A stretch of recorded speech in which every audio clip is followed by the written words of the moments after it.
There might have been a hiccup on that end. Oh, there it is. There it is. Oh, that's a hiccup on StreamYard. All right, I'll check that out. Sorry, guys. Backing up real quick. So we've got ASE, we've got the brand coming up, and we've got Mr. Ryan Sexton from ASE on board. So we're talking about basically paintball scenarios, everything that's all encompassed in making and producing a game, what kind of errors or issues that have come up in the past that have kind of any kind of story that stands out in Ryan's experience. So that's what he's explaining right now. Probably the biggest one that stands out is, there's games that put all the missions and the possible points and stuff out way in advance. And there's a pretty massive game that was manipulated by one of the teams that they knew they'd scored enough points by 1:00 that they just walked off the field. They just quit playing because they knew they'd scored enough points to win the game, and it didn't matter what happened the rest of the day.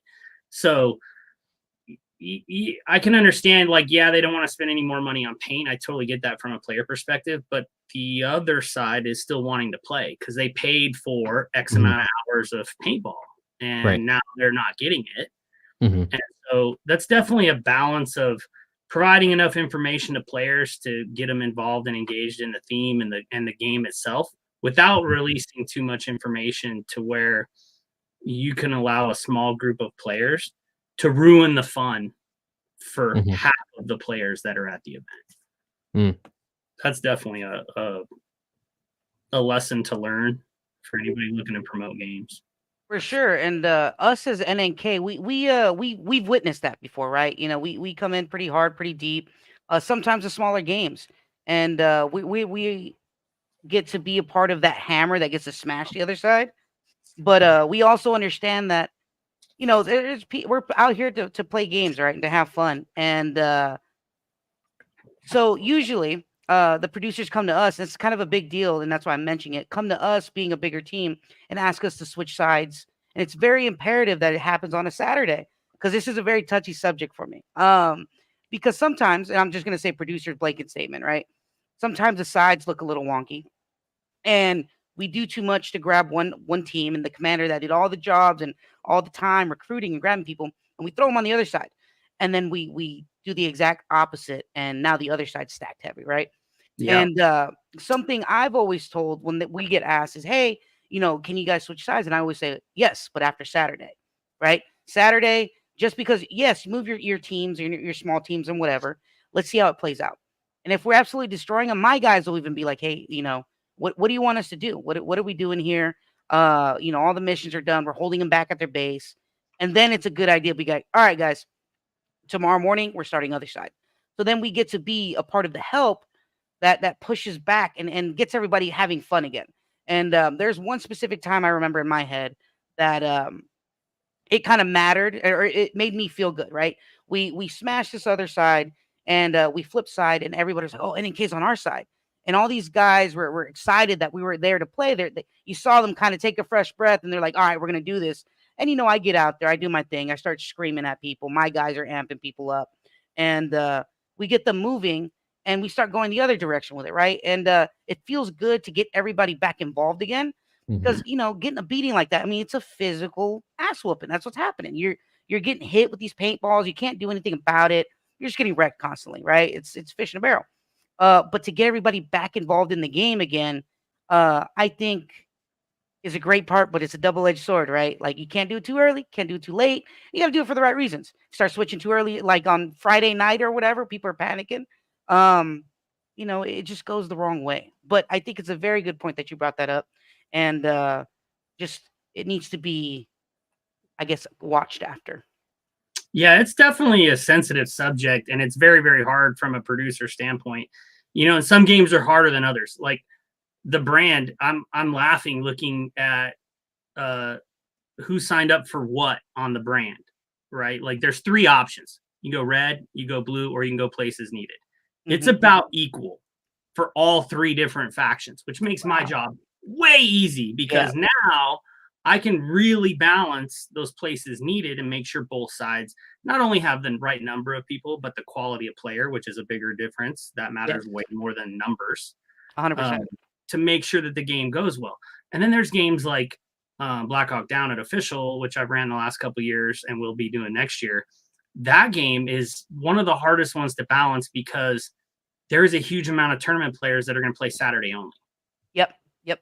And then they usually leave. Yeah. And then they leave. They don't play Sunday. So it's like trying to stay in contact with the commanders and make sure that the blue team is not just completely spawn camped. And then they got to understand that, the red team has to understand now, hey, when the blue team does that to you on Sunday, like, guys, we're doing the best to keep it fun for everybody.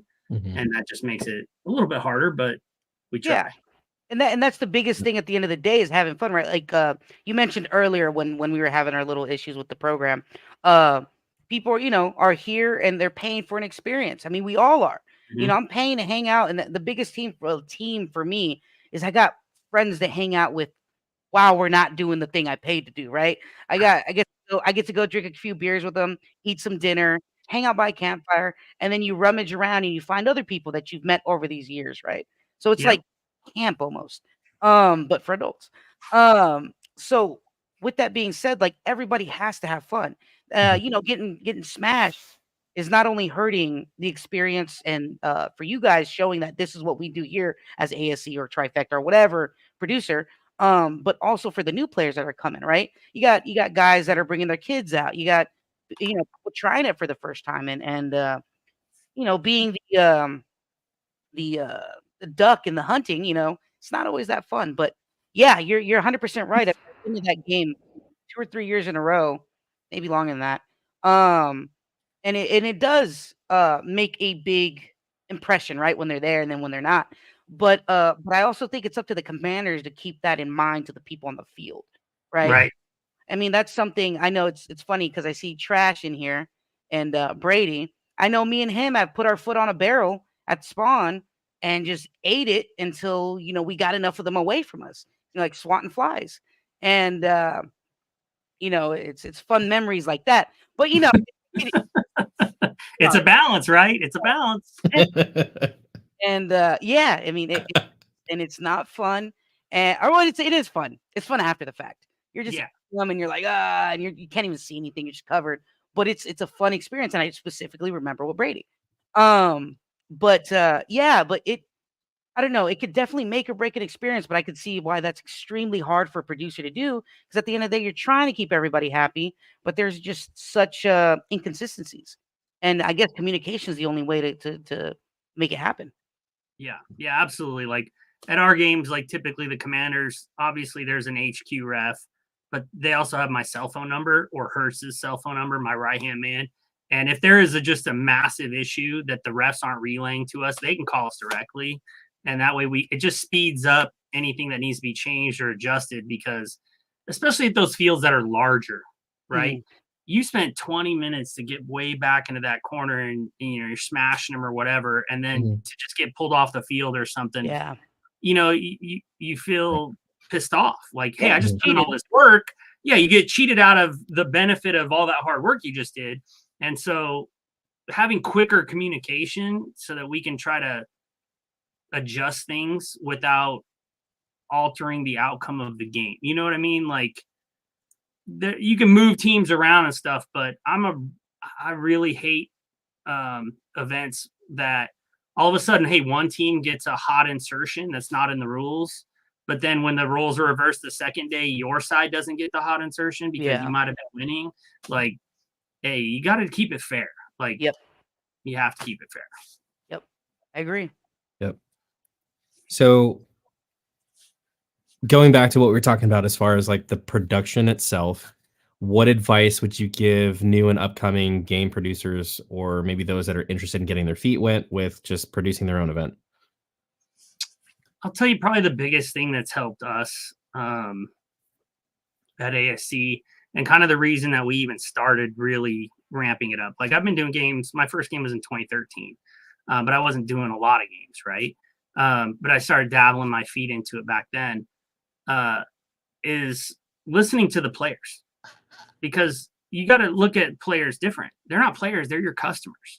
And I'm not saying the customers are always right. However, they are your customers. So if you are building a game as a promoter because you think it's cool, but your customers don't think it's cool, you're not going to do very well.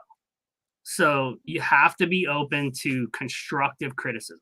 Like at our game briefs, almost every single one when we're doing the rules, like, hey, we want to hear comments, suggestions, especially the negative ones, because your friends will always tell you the good stuff. Oh man, that game was great, man. This was awesome. We were making kilos of cocaine with flour and Ziploc, but we were getting paint shot. Like they're going to tell you all that stuff, which is like, cool. I'm glad you had fun. What can we do to make it better? Right. And there's some promoters that are good at adjusting to that, and then there's some that aren't. And so to me personally, like we've always been player focused because we are players. And we start with a theme that we think is cool. We bounce it off kind of like a little group of our regulars. And if they buy in, they're like, oh yeah, man, that'll be awesome. Like who would think Talladega Nights versus Days of Thunder in Kansas is a great idea? Like it was a blast, right? Like the players were like, yeah, that's cool. Let's do that. And so then it's just kind of on us to really take, listen to player complaints, taking holds. If your game is all taking holds, then players are going to get bored and not want to do it. So try to change or build a game that's going to be fun for everybody, or as many people as possible. There's always going to be people that complain about BS stuff, but you still got to listen. So why are you laughing? You laughing? Paintball, right? The heat of the battle, things happen, and on and off the field. What it is. Yeah, that's exactly what it is. It's adrenaline filled sport with a bunch of alpha male ish people. I mean, it happens. And we're shooting 200-mile-an-hour bath beads at each other. Yeah, and what do you expect? And it hurts. It's not like we're over here. It hurts. I don't. Anybody that ever tells me that it doesn't, I'm like, you're a liar, dude. I've getting hit with plenty of them, and they always hurt. It's not like one time I'm like, oh yeah, I didn't. It felt good, No, it hurts. It sucks. Funny story. My dad came out and played a couple years ago for the very, very first time. We're talking like 8 years ago, and I was trying to describe to him. He's like, "Well, does it hurt?" I'm like, "Have you ever been like pop with a rubber band?" And he's like, "I mean, yeah." And let's just say after he got hit the first time, he's like, that was not a rubber band. Yeah, I don't know why people use that. The rubber band, like a redneck on the back of your neck. It has the sting to it, right? But then over time it goes away, right? But it goes away, right? It's not like you got stabbed and then the wound is there for until it heals. I get it. Yeah, I just the rubber band thing, the towel thing. I'm like, that's sort of true, not really, because then you usually don't only get hit with one, right? So like you don't get like a recoil of a bunch of towel slaps on your back.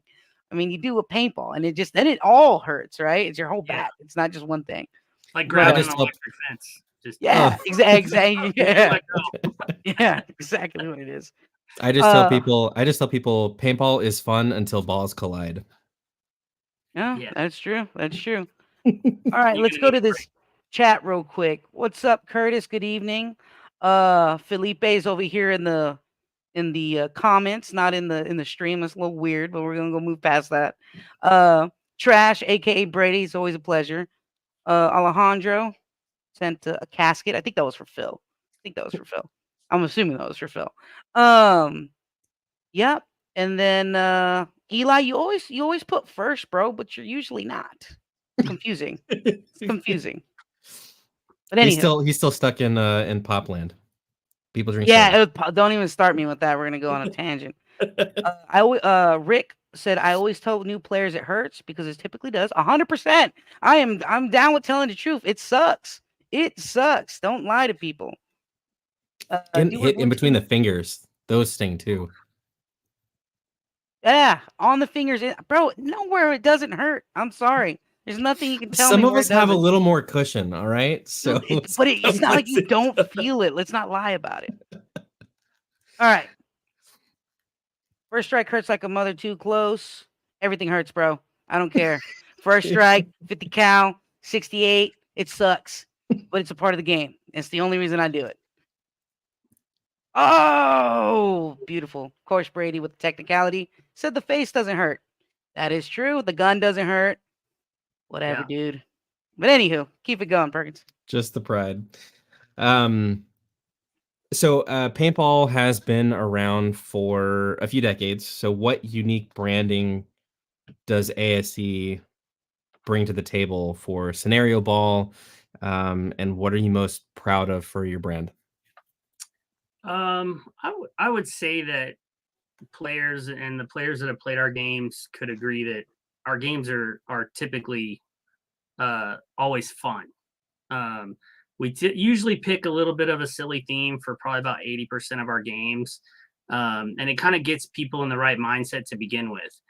We don't do ultra competitive scenario games. Like, that's just not our brand. There are people who do it, and that's cool. That's their thing. Yeah. More power to them. But our customer base and the players that we've interacted with and talked with, that's not necessarily their thing. And there's room for both. I'm glad that exists for people who want to do it ultra competitive, like run what you brung. Like, they don't balance. There's some events they don't balance teams. And that's just not the way we do things. We look at it as everybody's there. They paid their money. They're there. Probably maybe they took vacation because maybe they're showing up on Friday. Maybe they're traveling to Michigan, or, not for our games, but like we travel, CPX games in Michigan, or played, Commanded Hawaiian Legends. Like, you're laying out a lot of money and time to go play these events. And it's for entertainment. Like, most of our customers there to have fun. And so I feel that we do a really good job of making sure that it's fun for as many people as we possibly can. So you mentioned earlier, as far as being some producers or events being overly competitive. So do you guys have different scoring? Is there less points to be made? Is it more how is, like, maybe schedule events is maybe, I guess, more my question. I'm not knocking the super competitive, like overly competitive. Like, that's just not my thing. And I'm not saying that they're doing it wrong. That's just their thing. And their customers like it, which is great. So one thing that we do is we balance sides.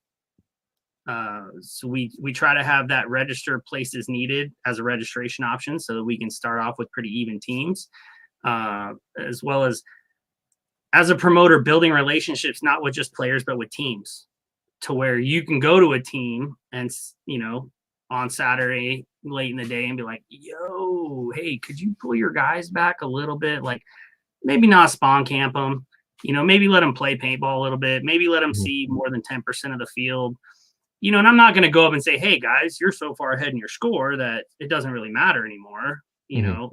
That's not what we do. But trying to tweak things in a way to where, and most of the relationships we have with commanders, they get it, right? Like, they're there. We have conversations ahead of time that's like, hey, if there's an issue, call me, even during the game. Like, they got my cell phone number, Hertz's cell phone number. They can call us directly and be like, hey, look, man, we've been spawn camp for 20 minutes straight. Okay, cool. Let me solve that. If my refs aren't feeding information, and like, we're not playing for $1 million, right, guys? Like, I mean, we're playing for a pennant or a belt buckle or something cool, that hangs out in camp at the next event. And there it is. Yeah. And so, like, ruining, our number one rule is don't be a beanbag, right? If you are causing a whole bunch of other people to not have any fun at all, I mean, that's kind of a problem. Yeah. So, cool. And I think we've been going long enough to where people have kind of realized that, like, if you want to just completely wreck shop and run up the score as high as possible, cool. Like, you can still try to do that at our games. Like, absolutely. It's welcome. You're playing within the rules. You play to the best of your ability, 100%. Like, the opportunity to score points for both teams is going to remain even no matter what. No matter if we move teams around, move players around, whatever, the opportunity to score points is going to stay fair. Because we've all heard of games where there's magic missions only one side gets, and they're worth 5,000 points because somebody wants a certain E-celeb to win. because it looks better. And it's Right. like, absolutely not. Like, Whatever No. do you mean? Yeah, and I think you guys do a good job. It's fun because the fun factor is there. Because Mhm. I'm that commander, right? That plays the win every time, no sure, matter what. But I think it's really important for the commander to only show that to the producer and or the opponent, or show the positive side of competitiveness, right? Because right. I have been to games where I've seen other commanders or XOs get, riled up and they start storming on the field and cussing and screaming and doing all sorts of stuff that is just kind of like, dude, just chill out. It's almost a temper tantrum. But Yeah, I'm the guy that can come to you and be like, look, this is, I'm coming to you with it. And then I turn around and I'm like, all right, guys, this is what we're doing, right? Because again, it's an experience. Everybody forgets that. It's supposed to be fun. And the XO and the commander have the biggest jobs that anybody has because they push that experience. They're going to tell you whether it's good or bad. They're going to either be like, oh, I know these teams can do these missions, so I'm going to give them to them. And then everybody else just go, rummage around in the woods. Or they're going to give a group of new guys, some, teenagers that came out for the first time, be like, hey, guys, you guys want to do something cool? Here you go. Just figure this out. And they're like, well, here's the map, and then it breeds a whole nother little team that comes from it, right? So, absolutely. so I think competitiveness is good, but getting a little out of hand lately. Yeah, and there's ways like I've seen season commanders, like say like Lurch and Seal from Aztecs, like they knew they had this other team stomped at this event. Mm-hmm. And so they pulled their guys back and said, do not cross this point. Yeah. Mhm. Because Yeah. it's part of a strategy too when you're commanding, like the promoter, like what they will do and what they won't do, to where if you push the other side too far, then maybe you're gonna give that promoter a reason to do like hot inserts behind you and Yeah. really mess things up. So it's way better to just communicate with commanders and just kind of have them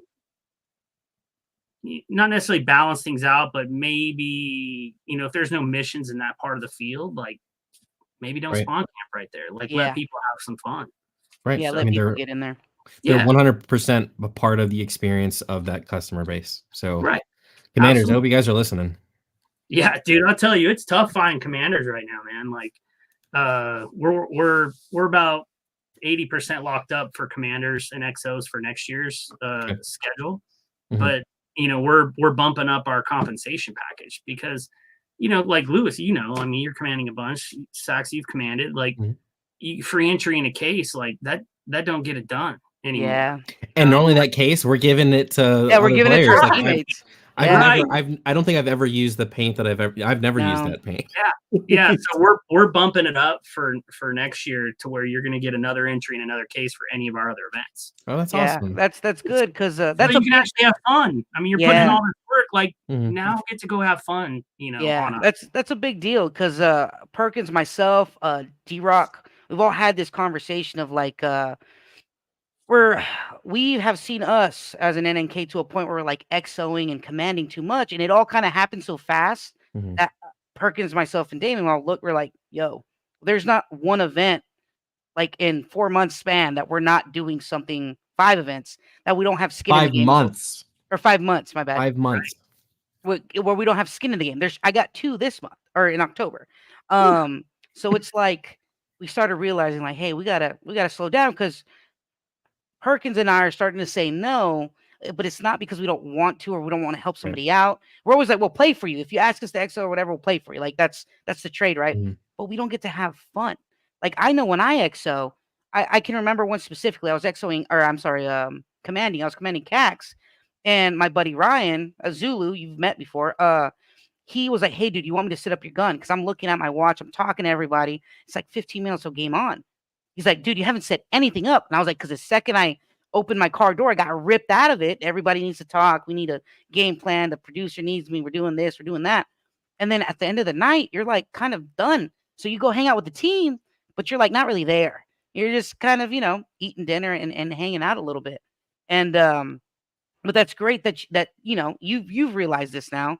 And so like we can get that payback and go enjoy the next game with our team. And also, on a good note and a marketing kind of advantage, you're getting us back out there again with our teams, right? Right. Do it all over again. I mean, it is a little self-serving. I'm going to be Well, honest. I mean, that's okay. That's okay. Yeah. I mean, because everybody's winning. Everybody's winning.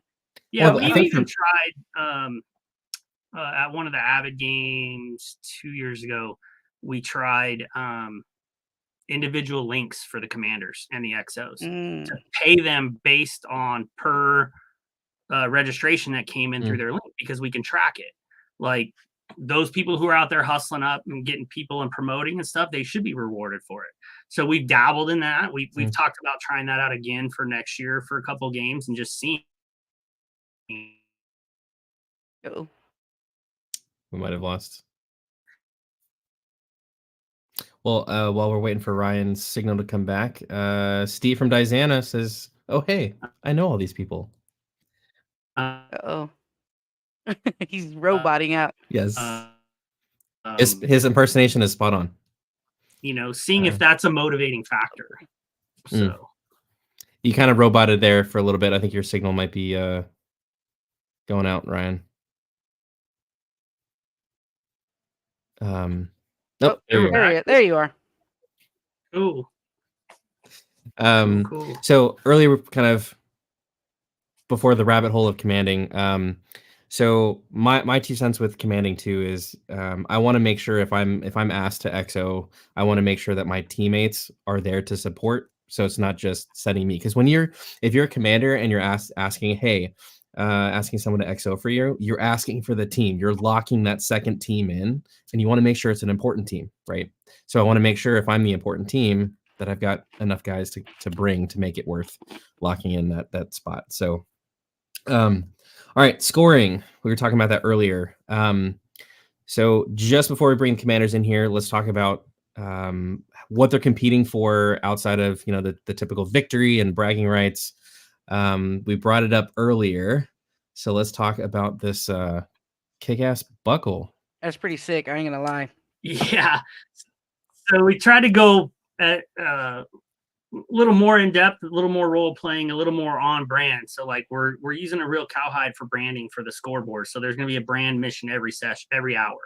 So it'll be like literally branded with a Yellowstone or a 4.6's brand on this cowhide to help keep track of score.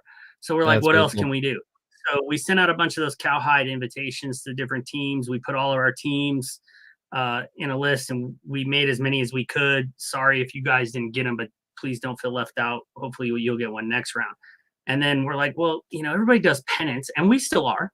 We're doing pennants, but they're leather pennants. Oh, nice. They're leather pennants lasered by Andy Potter. Thanks, Andy. Huge help. He'll be at the event. And then we're like, dude, like, what can we do to encourage like the commanders? Like, so I called Phil and originally Aki, and I was like, hey guys, like if we make those buckles, is that something you guys would wear? Or is that something that would just sit on your mantle at home? And they both said, oh no, hell no, I'll wear that to every single game. So I'm like, all right, cool. Then I'll spend $120 a buckle so that the commander and the XO will get a buckle from the winning team. That's awesome. That's awesome. Cool. Yeah, I'd make a necklace out of that thing and just wear it everywhere. Yeah. So, I mean, it's, there we go.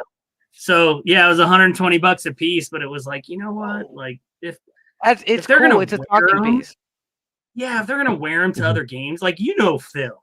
If Phil wins that thing, that dude's gonna wear it to every paintball thing. He's gonna wear it to swim meets. He's gonna take it off at TSA and be like, Texas Brigade Commander going through TSA with this buckle. Gotta take it off only for this one time. 100%. And so it was like, man, I'm spending the money. Like it's cool. Definitely. So we've already talked like next year's Heroes game will be the brand again, and we're gonna do this will be a buckle thing. Like we'll do the buckles every year. So and it's a great job with the marketing with putting the team's stamp on there and getting them out there. I mean, everybody was all over the social medias, just they're showing it off. They're showing it off. Yeah, that was the idea. We honestly, it started with like John Hubbard and Trey from Avid, and they're part of ASC and Hertz. We're like, what would we do to market a game if Facebook didn't exist? Yeah, that's true. How would you get people and inform them and get them to come to your event if we didn't have Facebook? because a lot of promoters are solely relying just on that. True. You know, and Right. so we're like, you know what, let's spend the $200, man. Let's do this. And Yeah, I mean, a huge return on it. Huge. oh yeah, Huge. yeah. This game was 100 more early birds than this game last year. Yeah. Yeah. I It's mean, like- it was awesome. it was sick. Yeah. It was a good idea and well branded for the stuff you guys came out with. It was awesome. I was Thanks. very The brand. I did get some messages from people like, "Hey, is my team getting one?" I'm like, "Damn!" Like, yeah. I wasn't gonna say anything. I was just gonna let it go ahead and go. But since you brought it up, I mean, no, that's fair. That's fair game. But it was like, it was $200. yeah, and then it's hard. No, it's plus hard. the It's shipping and yeah. it I was mean, it's expensive. expensive. Yeah. But So- honestly, with the return from this year, like everybody loved them. Like that's more motivation for me to be like, okay, well maybe Sure. we need to do Yeah. 40 next year instead of 20. If I So- end up with one of those leather branded Yellowstone mission card things, and I'm just gonna, and we'll just chop it up to that. Yeah. Well, so if you didn't get one of those, what you could do is pick up one of these patches. Now, Ryan, are these PVC patches? It looks like. Yeah, PVC Velcro patches, and they should be. I think they're going to be about $8 after they're landed. Big shout out to Charles Dean at Max. He did the artwork. I sent him a picture of the buckle, and I Mhm. was like, "Hey, dude, design me a patch that's close to that." So Awesome. that's what we came up with, and Sweet. yeah, people are excited. Awesome. So I am totally a only made patch person. 75, so they're pretty limited. How many? 75? 75. Okay, we'll definitely get one of those if you didn't get any leather, anything leather in the mail. Awesome, cool. Avid field. What can new players expect when playing at Avid? So, like, what's the field like? What's anything unique about it? Any tips? So the field is big, and we normally the hero is the October game because the weather is usually a little cooler. So this is one of the few constant play games that we do instead of session play. Most of the games that we do are session play. Everybody goes on for an hour to 2 hours and comes off and then goes back on. So this game is constant play game. Okay. But what we've done is, if you've never been to Avid, there is a netted off safety area on the field towards the southern end of the field that has air, water, and you can get paint on the field. So Oh, you awesome. won't have to walk all the way back up to your camping area. You can get reloaded on the field. You'll be a dead player. And also, coincidentally, the Indian Casino is right there too. But you can get reloaded, go tag up, and then keep playing without having to, walk all the way off and walk back on. Other than that, like, Avid goes above and beyond when it comes to player experience. So we got the meal plan, which most people know about. We're doing the steak cook-off Friday night. Nice. We've got the crazy ass lip sync battle we've been doing like 7-8 years in a row. Saturday night, which is a wild good time. And then as far as the actual playing area goes, they always build something new before this game. So they went into an area of the field that was a little thin, trees, forested area, and they built a pirate ship, and they built a couple more towers in there. Oh, wow, cool. They built a bunch in there to try to build up that section of the field. Okay. And so one of the big things to remember if you ever play an Avid game, get there early, like especially camping is a big deal at that game. Go walk the field. 100% go walk the field because it's big. There's a lot of trails. There's a lot of areas where it's really dense and you can get turned around. But they do a fantastic job. We've got Jake Dixon coming down from Elite. He's running the compressors. We got backup compressors. So air should just be money the whole time. Paint's on the way. My buddies at GI kind of let me custom order a paintball for this game. So it's coming in fresh from the factory. It got there actually today so that we can test it. And that way, if there's anything wrong with it, we have time. We can send it back, get replacement paint. Cool. But everything's great so far. Like, What Avid about pulls team? all the extra stuff, man.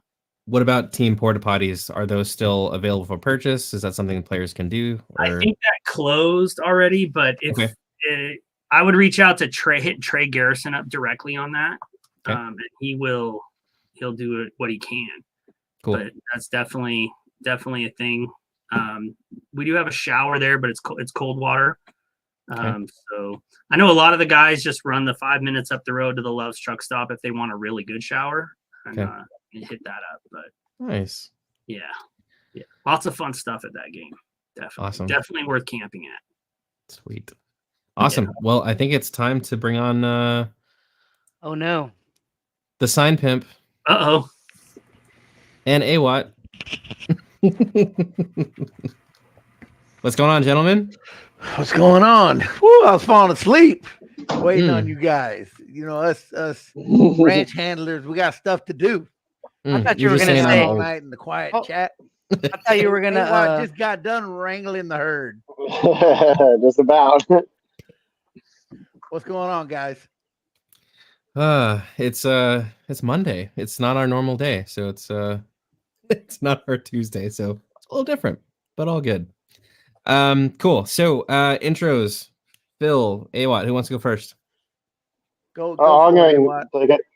My name's AWAT. Been playing pretty long time now, and been playing with a lot of these guys like Phil for 10, 15 years, and I've had some command roles and stuff in some smaller games, and this is going to be a biggest one so far for me, so it should be a lot of fun. And repping the Aztecs, repping Team Blue, and we're gonna have a really good time, man. I'm looking forward to it. So are you most excited for the game just because it's like the largest one you've ever commanded, or what are you most excited about? I think the thing that's got me excited about this game is just that it's my favorite game of the year, man. And getting to see the people, the atmosphere, and the sportsmanship, and that goes on the field and off the field with the party and everything, camping out. So I'm excited for that, and I'm definitely excited about commanding, and about going against Phil. I think that's going to be a lot of fun. Always have a ton of fun playing with the Cobra guys and playing with Phil. Awesome. So when you mentioned sportsmanship and just aspects of the game, what comes to mind when you think of the most impressive or even comical ways players have completed a mission? Oh man, what comes to mind first off is Pops out there just smoking a cigarette and knocking out like 5 missions, just walking around. So I gotta say that's always that's hard to beat, But we have, there's plenty of opportunities, especially with that town, the way it's set up, for some pretty wild antics to go on around the town and even right down the middle, So I think we'll see something new this game. Sweet. Yeah, plus that new pirate ship and extra towers, it's gonna be cool to see what else will be transpired on the field. Phil, introduce yourself and what side you're commanding and all that good stuff. What's going on, everybody? Phil Ramirez from Cobra Paintball. Been doing this for a hot minute, like AWAT. We go way back, way back to like before 2010. So we've been doing this for a hot minute. But so I played with Cobra. We started in 2007, and we still are rocking. We still have, 20 members. Of course, not all 20 come out at the same time, kind of like the Aztecs. You got a whole herd of kittens, and you get a pack of them to come out and do some work. So I'm looking forward to this game. This is one of my favorite games of the year. I've been involved with this game a long time with Avid. So even if I wasn't commanding, I've been the guest DJ for the lip sync battle, which is a whole nother other thing. People just come out just for that. So I've been honored to do that, which has always been fun. This will actually be the first time that I'm not DJing, so I know a lot of people will be disappointed. So hopefully we have a decent DJ, and but it's kind of yay me because I go straight from in the box to hurry up and get the music ready, and it's like I'm working the whole weekend. So yeah. Being a commander is already a good chunk of work before, after, during, and so it's always good to see a good event go off, like you guys were talking about earlier. Trying to balance the sides and not have a complete blowout. Although, and nowadays, since we've been doing this so long, actually, for me and a couple of my other guys that have a lot of experience in the booth, we don't even necessarily look at the score anymore. We concentrate on trying to get like a perfect day. Like, that's our goal. Like, get all of our missions complete. And instead of how much did we stomp the other group in the ground? Because I'm trying to get everybody involved. So get different players, new players, old players. You get them together to go run these missions and be a part of the whole experience, as opposed to, I used to hear a lot, well, I didn't know what to do. I didn't understand. I didn't get what was going on. They showed up to play, but they weren't involved with the missions, so they were just wandering around. So you want to get all those new guys involved, get them hooked up with some veterans, and win or lose, they're still going to have a good time out there smashing faces. So it's so that's always a good time. So since 2007, since your team, actually since Cobra was founded, now were you playing before 2007? Oh yeah, I've been playing since I don't know when. I'm old. I mean, I started playing like in the furthest back I can remember is like 1996, I think. Yeah, because I owned a motorcycle company at the time. Yeah, I know. I am not going to say how old I was. Before both of y'all were a twinkle in your daddy's eyes. Oh, yeah. Way back. I mean, damn, I didn't know you were that old. So I used to play with I had a motorcycle shop, and we did custom bikes, and these guys were, big time alpha guys, and we raced motorcycles, and like one of them just like, hey, let's go play paintball. I had never played, and we went and got the rental gear, and one guy had like a hopped up Spider and just roasted us. And so then it became like, yeah, we just kept buying new gear. And we probably played for about 3 years. And then I actually wandered on to TXR, one of the very first Viper events that he did at TXR. And I didn't know what was going on. It was a scenario, and there was all these camps set up everywhere. And I'm like, what the heck? People were dressed up in Star Trek gear. And I didn't know what the heck. And so that was my first experience. I played a little bit that day, and then I left because I didn't know anybody. That's a good example. I knew nobody. All these teams were like very tight knit, and yeah, I was just wandering around. I was like, all right, this is stupid. I'm going home. I didn't know what was going on. Was Splat Attack at TXR? I'm sorry? Was Splat Attack at TXR? I don't remember what it was called. I just know it was a Star Trek event, and it was like one of his first 3 events, I think. Okay. And there was a guy walking around with like a Klingon costume. That was crazy. But and I don't know. It might have been that Shatner game. Yeah, that's what I was wondering. Yeah, maybe. The Shatner game was, I think, at CPX. Oh, okay. Oh, it was? Okay. So then that wasn't it. Yeah. Okay. So I don't know what game, but it definitely was Star Trek. Either way, so when I came back in 2007, I went to Tactical, and then I was hooked. I went as a guest with Cobra, and that was it. I was hooked. Yeah. And so then when I met Sexton when he was with GI Sports, it just sucked me in even harder. It's like, yeah, this guy gets it. So yeah, I mean, for real. And I think that really pushed me into traveling more around the country to check out more fields, because we typically only did like one big out of state game a year.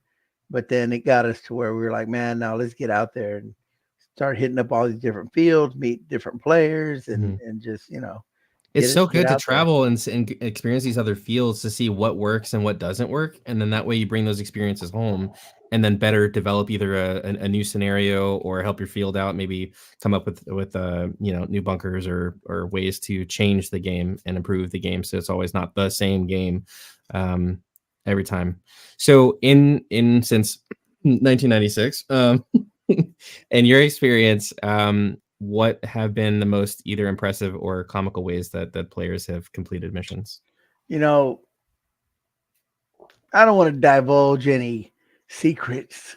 I mean, me and my team have done all kinds of craziness. You know, that's why we have the real MVP hashtag. I don't. You better come up with a story, or I'm gonna give one to him for you. All right, I'll say one that he's used many times, and it works. And but now that I'm telling you guys, you use it, it's not gonna work. It doesn't have to be from your team. You come around that one that got me that winning commander pennant that's hanging up on that wall over there. Yeah, you hang this up. You hold your phone up and tell, hey, what's up, everybody? We're live on Facebook. Check it out. Everybody say what's up, and that's it. You go over there and hey, ref, come over here. Ref comes over. Hey man, can you sign this real quick? All I needed to do is get in here. And I mean, I can't tell you how many times that has worked. You know what? I'll tell you what, my favorite one. Here's my favorite one. And you can try this one, Watt. It might work for you. But we at the T-Rev game, which Perkins rookie, I might remember. I had T-Devil with me, my boy from Cali. And I said, hey, T-Devil, I want you to, we had a mission at the other base, like 10 yards in front of their base. We had to go in there, land a helicopter and blow this thing. And so we're like, how are we going to even get in there? How are we going to get the helicopter over there without, you can't sneak the helicopter in. And so T-Devil put together a care package. I said, man, go over there with the care package, go into the commander's tent, offer them the care package, talk it up with them, put them on the radio, let me talk to them for a bit. And then when you leave, go over to that other base and just hang out and call in the airstrike. And that's what we did. So he went over there. I get on the phone. Hey, what are y'all doing tonight? What's up? I just wanted to make sure y'all are good. Here's some Gatorade, some oranges, some chips. And they're like, and this was BJ Ware, I think.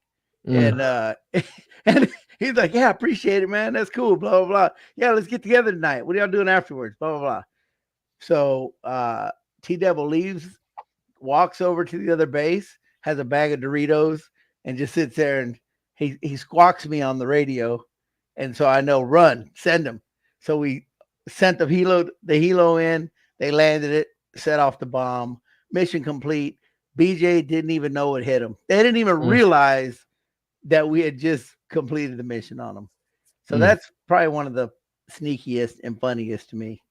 And that was like, what, last year, 2 years ago, something like that. So what's funny about it is when I XO for somebody, or I'm just at the base in general, because of that, and because I've seen Phil do this, and because I've seen Seabass do that, nobody that rolls up, I don't care what you're doing. Oh, I wanna get out or get you out. They're like, oh, but wait, they're holding boxes. Everybody's always trying to do something. And I'm like, nope. I was like, get out or get you out. Get out or get you out.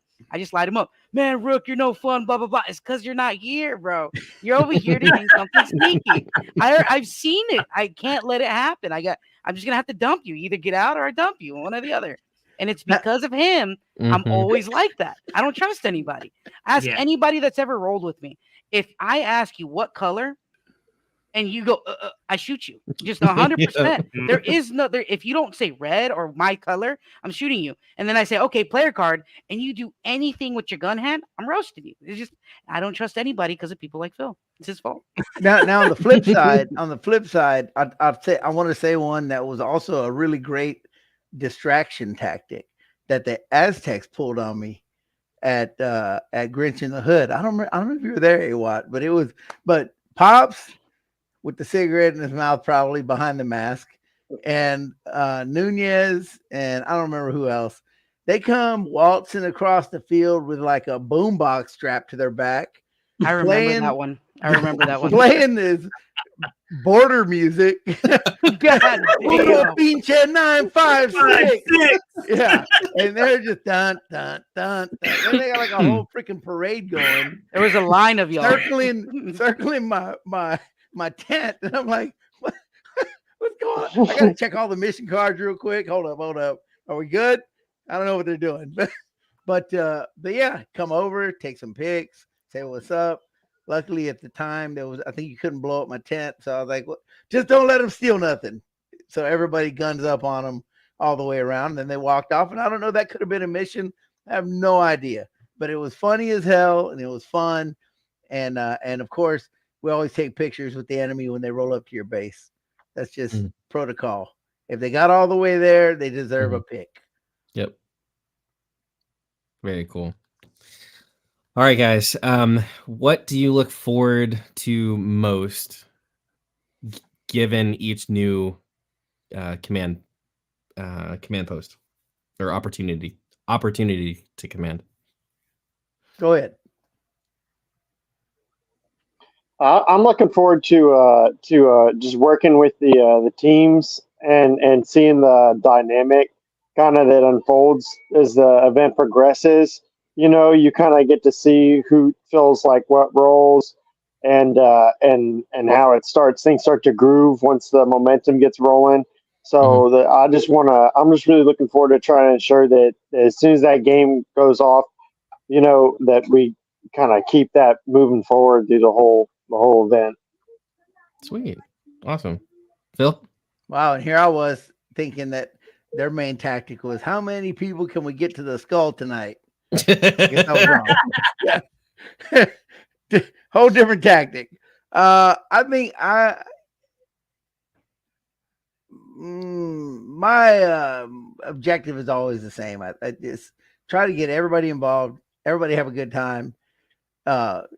Start with an organized team and keep it like that. Keep everybody involved and make sure everybody knows what's going on, and then roll it. You know, just like Awatt said, you start as a loose group and you get tighter and tighter. And on Sunday you start off and now you're hitting on all cylinders, and it's go time. You know, I mean, Saturday is always good, but it's not till I feel like late Saturday and definitely Sunday morning, everybody is now like, all right, now we know who's going to do what, who's going to show up, who's not showing up, who's going to be at the front, who's going to be in the rear with the gear, iron sights, and you know what to do. Plan your tactics. Yeah, I'll say I can't wait to stress Phil out in the box. That's like my favorite thing every time I play for him. It's like Phil knows how to push my buttons. So like when he's stressed out and he's looking at all his missions, I start fucking him like, hurry up, Phil. Can you read any faster? You need me to get you a light? He's over here looking, trying to see all old and shit. Like, it's dark in here, bro. And I'm like, hey, Phil, come on, bro. They're waiting for us. What are you doing? He's like, he just looks at me. I know when I pissed him off because he looks at me. He's like, can you relax? And I'm like, oh, shit. All right. We're there. I got you. It's my favorite thing to do all weekend. We did it on Conquering Hell, screaming at him on the radio, looking at him like, what are you doing? He's like, Rook, shut the fuck up for a second. I'm like, okay, I'm bad. It's my favorite thing to do. It's the only time I get to really get under Phil's skin, and I love it. Well, it looks like Lurch is already looking for a barrel of bad decisions that might have Fireball written on it or something. Oh, Barrel of Fireball, yeah. Oh man. Yeah, you're exactly right. Ha ha ha, Lurch. No Fireball for me. All right, guys, we are talking about the brand. It's going to be at Avid October 7th and 8th if you guys haven't registered already. So are we at walk-on price, or is pre-reg still open? Or no, closed? Pre-reg ends tonight at midnight. Ooh. So you still have time if you hit aespaintballparks.com, hit the events tab, you can still save your $10 and not have to pay walk-on prices. Yeah, and air's included, so it's not an extra charge. That's awesome. Very cool. Yep. That's a new thing I'm experiencing for some promoters or new ones. So no more air charge.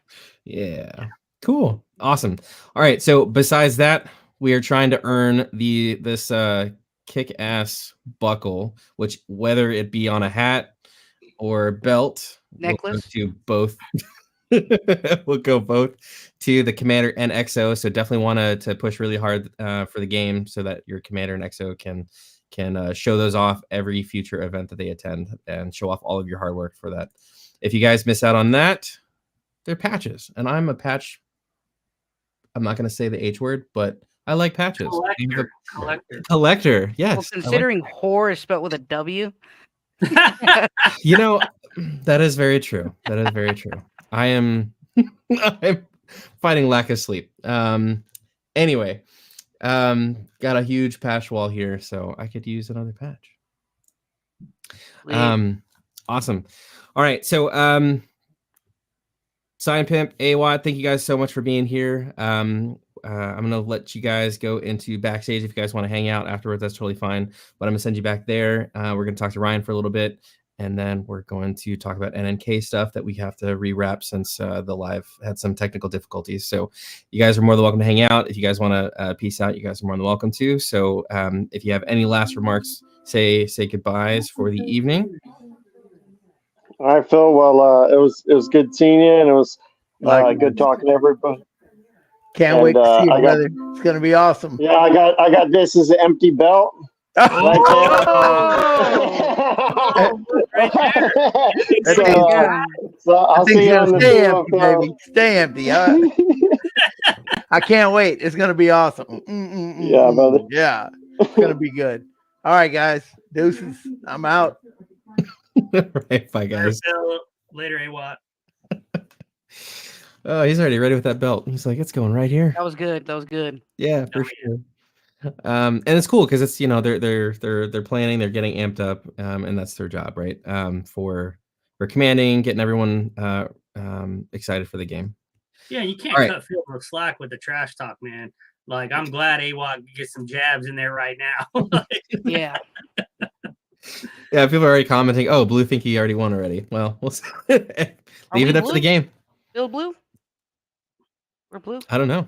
Are we red? Ryan, what's you know the colors off the top of your head? Phil 4-6 is Phil's red. We're red. Yeah, AWAT's blue. Oh, yeah. okay. AWAT is the Yellowstone Dutton Ranch, so you're red. Red. Phil's 5 cents said, I'm coming with my boots and hat. Red or dead. That's funny. Nice. Red or dead, always. All right. So Ryan, we were just talking about earlier, kind of helping anyone that is interested in producing their own events and all that stuff. So if you guys are interested in getting your feet wet, talk to current producers, see what worked for them, what didn't work. There's been no producer ever that has not had hiccups or malfunctions or anything go wrong, because it's in those moments that you learn what happens, how to improve them, and then, like we were talking about earlier, getting constructive criticism, constructive critiquing, right? That is how everyone learns, right? You learn from failure. So, any other tips for people interested in commanding producing their own event? One of the biggest things is having a relationship with the field already, and understanding that when you're a producer, it's a partnership with the field. For most producers, like, there's some producers that do big enough events where they literally just rent the park for the weekend, right? Like, typically, the massive mega games, they just rent the park, so it's all their show. Like, for all of my events, it's a partnership with the field, so we're both working together to do this thing. And so for people who are interested in trying to do producing, build that relationship with those field owners and ask them just straight up, how can I help you? Because if you're not helping them at the end of the day, they're not going to be interested in doing business with you. Like, if you're trying to shut their whole weekend down for a 30-player event where they're only going to shoot 20 cases of paint, like, that's not going to happen. So be flexible, especially when you're first starting out, and use part of a field or do one-day games, and get the ball rolling. And I've had several friends reach out to me before and ask, for suggestions and ideas and stuff that got into promoting. And I'm happy to help, especially if you're not trying to do the same market that I'm in. I am an open book. If you're on the East Coast, like one of you in the chat, Steve, you can ask him. Like, I'm happy to help people grow paintball, as long as it's not taking food off my kid's plate. Like, Right. But even then, like, there's enough room for almost everybody, almost. And So it's if you're great because a lot of the time everyone works the schedule out, so they're not overlapping, which is great.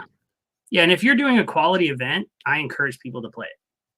Like, it doesn't matter who you are. Like, I will never be somebody that says, don't go play that event. Like, if there's a player that wants to go play a MagFed game, I'm recommending Conquering Hell, any of the other MagFed events, the Texas Night Stalkers games, I don't do that. So if people want to play paintball and it's not something that I do, hey, here, try this one, try this one, try this one.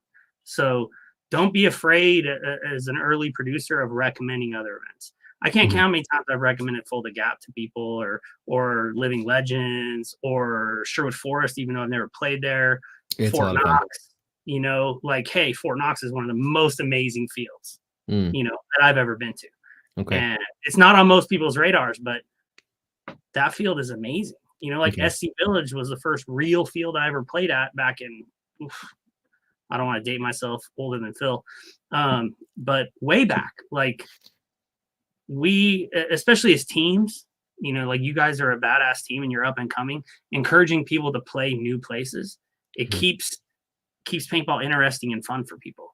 If you only ever play the same field, or you only ever play that one same game, like, people get bored. And paintball is not only time consuming, but it's expensive.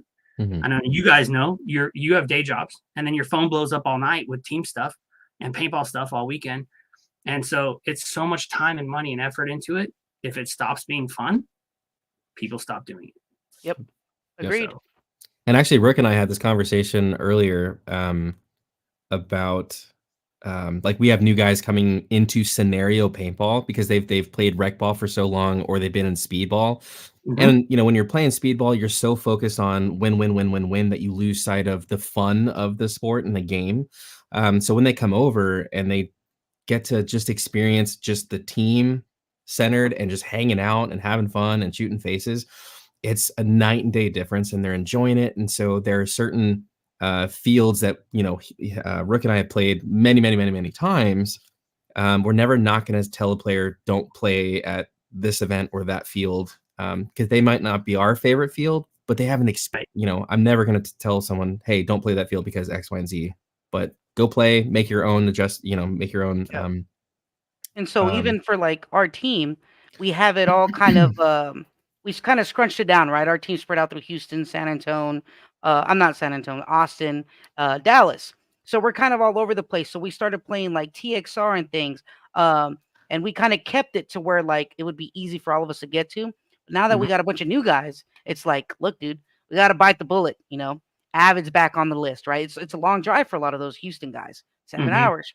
For me, I'll do it. If everybody's down, I'll do it. And that's where we're at now, is like, we can't stop experiences for our own team, nonetheless, other people, just because we don't want to do it, right? Or we don't want to take that drive, or whatever the case is. It's like, hey, dude, we got to go. You guys haven't seen it. We got to do it. So I think that's a big one. And to back on the new producer thing, the scheduling the dates with another producer. I think as a player and somebody that loves to play paintball and plays every scenario game I can financially, and whether my job allows me to do it or not, it sucks when they line them up on the same date. It's I always see it. I don't know why it's always a thing. I saw it just recently with something else, and I'm like, look, I'm gonna leave my 2 cents here. I'm pretty vocal, I'm pretty straightforward. You put it on a different weekend, I promise you 80% of us are gonna show up to that one too, even if it's 2 weeks apart from each other. If you put it on the same day, you're just kind of screwing yourself and you're screwing us, saying, for whatever reason, pride, tradition, whatever thing you want to put out there, if you just scoot it forward or back, I promise you people will show up. We're one of those people. We just want to play. We don't care what date is on. We just want to play. Yeah, absolutely. Yeah, we have Fulda, and then the very next weekend is the trifecta game in Texas. So it's North Carolina next weekend, Texas. Yeah, Um, and we roll deep for our team. Perkins is playing Texas Revolution, or he's not playing. He's XOing. I'm in Japan. I fly back that Friday. I'm getting a DFW, sending my wife down to Austin. I'm getting on a plane to Austin, going straight into Saturday because that's just how we get down. And it's just paintball, right? Like eventually, I'm not going to be able to play, so I'm gonna play everything I can and do it all the time. So Yeah. anyway, that's my 2 cents on the whole matter. Yeah, and especially like with you guys, your team's growing so fast. Like those new players, if some of them are new to scenario paintball, it's like trying to balance where they find their fun.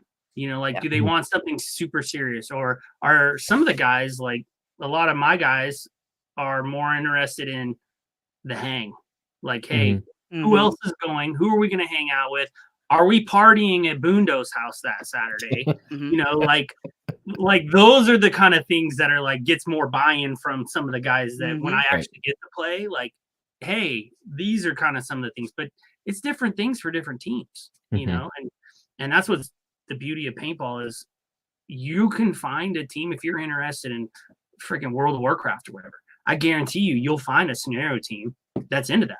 Yep. And so they'll sit down and play that at games, or on weekends they're not playing. So Right. it's the camaraderie part, and I think especially for men as we all get older, it's harder to make new friends, especially if you don't have an activity like this. But paintball is beautiful for that. Like especially the Avid game. If you don't go camp hopping on Saturday night or Friday night and meet new people, you're missing half the fun, man. Yeah. Don't do a skull. Stay away from Aztec camp. Don't do a skull if you want to play paintball. I was gonna say, I had my experience there. I was a one and done for me. Me and Ryan, we were on a different team at the time. We were wandering the camps at night. They're like, "Al," it was Goon that started the whole thing. It's like, "Al, come here real quick." And never again. We got lost in the dark, and that's But I mean, but if you're a cool it was person, a great time. They're gonna give you a beer. Mom's probably got some food cooking. She had food for us. Yeah. They're gonna hang out with you, and then guess what? You're gonna see them next month at that game, or the month after that at that game, and now you got more friends. Yep, so. I agree. I was looking at my patch wall to see if I have a patch from this event. So when you mentioned the camp hopping, it was at Avid where I met with some of the Blacklist guys. I think his name was A Clown, and I had my very first ever crawfish boil. I had never had it, and I was probably 30 years old. Never had it. First time. So definitely just meet new people. And that's the thing. I feel like we're trying to bring everyone back into scenario paintball and get this ramped up. So there are the avenues of people hanging out and actually camping instead of just going out to your hotel and then everyone just kind of goes off into the ether. Because these are like, honestly, these are like family reunions every game. It's so nice. Yeah. So that's awesome. All right, Ryan, thank you so much for your time, your expertise in everything and experience of everything that you mentioned for producing events. We're looking forward to playing and XOing for this game and future games that are going to be on the schedule. So we are super, super excited. Do you have any last comments or anything for the viewers about the game? Honestly, it's probably just play new fields, man. Like play new fields. You're gonna and paintball is a weird sport to where you can have a bad day, right? Like we've all had those days to where you'd swear your paintballs just can't hit anything you're shooting at. Like you just get shot all day long. You're not eliminating anybody else. You just have a bad day. And then there's days where you'd swear your paintballs are heat seeking laser beams. Where you're just on fire and everything goes well. So find your fun in paintball, find fun people to spend the time with, which is the greatest part of paintball. And then get out of your bubble, travel. If traveling out of your town you haven't ever done that, you haven't ever left Houston to go play paintball, do that first. Yeah. And then your next step would be leave the state, go play somewhere else, go play at Avid, go play up at, Hell Survivors. Go play Fulda Gap. Fulda Gap's a freaking amazing field and a really fun game. So branch out, and then more will be open to you. Your eyes will open. You'll be like, holy smokes. And now, now you have friends like Mamba in North Carolina who you see 3 times a year, and he'll always have a jug of moonshine. And if you're not sitting on your cooler, he's going to drink your beers. But but he's one of the coolest guys around, right? So paintball's a community. Be part of it. That's it. Yep. Yeah, 100%. I think we could do a whole show on just talking about out-of-state games. I got to meet a lot of cool people. Dewan, the mutants out there. We went to Sherwood Forest. BMO now. He doesn't even say hi to me anymore. He just talks smack and it just makes me feel bad about myself. He's just friends, man. That's how yeah, exactly. And it's man, it's just all the atrocities you do on an away game or the things that just pop up. It's it's shit you're gonna remember the rest of your life. That's it. But thank Curtis you guys said for putting this on. I appreciate you guys doing the video. Yeah, we appreciate your time. Absolutely. Awesome. Thanks, Ryan. Appreciate All right, it. guys. We'll see you later. Later. Okay. Yeah, Curtis responded, said bad day of paintball is better than most good days of anything else. True. That is very true. All right. Let's kind of rewind it. So we're going to run through this real quick. Perkins wearing that new. Thank you. Show him. Diana, awesome. Coming in with the good stuff. We got new jerseys coming in, new sponsors coming in hot. They look great. He's flexing real hard all the way down on all that. Paintball Gateway, thank you. Always providing us with the gear we need. Trash Sports out there with the cool headbands. Elite Sports Media with the photos making us look way prettier than we actually are in person. Diana. I'm wearing the OG cotton t-shirt, NNK, the very first one. Always rocking the chain because you have to. What else, Perkins?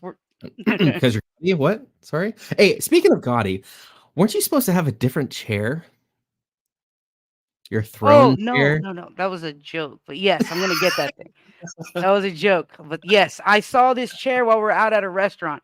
This beautiful, giant black and gold tastiness, and it was giant. And I was like, man, I need this for my computer chair. And anywho, I gotta give you a picture so you can put it in here one day. Yeah. What's I amazing? saw it and I was like, it's awesome. You can't tell me it's not. It's sick. Okay, if it was a different color, Perkins, would it be better? No. Oh no, it's then you're just wrong. You're just wrong. Anyways, let's talk about NNK a little bit. We're running a lot of big event, or not running. We're being with Seabass. No. So we got Heroes the brand. We're XOing for Phil. Awesome. Conquering Hell. I am commanding the red side. So if you got a pump with some tubes or you got some mag fed guns, come out, play that red side with us, and let's just let's have some fun. We got Fold the Gap. A lot of our teams headed out there to help out Mr. Guru on his unit, and we're gonna try to cause some havoc on another state. History of the World Part 1. We're gonna come right back to Texas, and then a couple weeks later run that event. Varsity Lights. Mr. Seabass is commanding. I am XOing for you, Seabass. In November, and we're gonna go ahead and run it down here at TXR. Grinch in the Hood, Texas Revolution, another very important game. Perkins is going to be XOing for Chris Rodriguez on the red side. So come play out with us with that, because that's one of our favorite games of the year. Home field to us. That's also NNK's birthday weekend. And it's just we got a lot of things happening, a lot of paintball to be played. So we're not going to slow down for nothing. Dope. And actually, we were talking about how many times we're in the box. I mean, we're literally in the box, I think 5 months straight. Yeah, it's fun. It's cool. It's cool to be asked. But man, it sucks when you don't get to play with your team. It sucks when you're there with your team, but you're not there with your team. And so personally, NNK, I think, is going to try to start pulling that back a little bit. But the guys, just so you know, our rule of thumb and our rule is always you ask us first. 9 out of 10 times we'll play for you, unless some weird thing happens where it's like the same day. So then we kind of leave it up to the team. But we're gonna try to, or if we're trading, we're trading sides, or we're trading favors. Favors is a big thing, guys. Yep, favors is a big thing. So make sure you're good on your word, because I always am. And if not, then Yeah. then you got to strike, buddy. We've had conversations. Yeah. So Yeah. So, anywho, what else, Perky? we got the games, we got those traveling. New members. Oh, snap. So, in the chat, Seabass, I'm gonna keep you to that. You guys see that? Everybody in the chat. Seabass said you could play on the field with me. I got the box under control. I ain't seen you one time this weekend, then, Seabass. I'm gonna be like, yo, what do we need to get done? And that's it. I'm just gonna run stuff down. What did you just ask me? I forgot already. Our team has been growing, so we have new Yes. players. Team has been growing. The last time we have so many team members without jerseys right now because that's how fast we've been growing. We probably, if we start with Kiwi, we have about 9 people. 9? 8 or 9 people that are now prospected phase, played their full games, and now are fully patched members of NNK. They're all awesome. They all got the right attitude, and they all, they play like I like to play, all the way up at the front, screaming, running it down, doing the things. Mo faces, exactly. And they don't all have call signs yet, so Yes. as soon as they do, we will have them posted. Yeah, we're gonna update our team roster, and it's gonna be awesome. It's I'm happy to have them. I mean, a lot of them come from Texas paintball. I mean, all of them, some of the guys you even know. There's some still in the works that are gonna be officially announced here eventually. But it's just awesome to how do I say it? To go mow faces with friends that play the same way you play and that think the same way you play, but then get off the field and just kind of bullshit with them all night. And it's fun. We spend most of our lives working, doing stuff we don't want to do. I don't want to come out to paintball and deal with somebody I don't want to look at. Like, I don't got patience for it. We're all adults here. Like, you know what I mean? I want to go hang out with my crew and beat up the Chili's or something, It's an extension of the family. It's extended family. So when you come out and play with us, it's like you're playing with family. And I don't mean that in any Fast and Furious movie.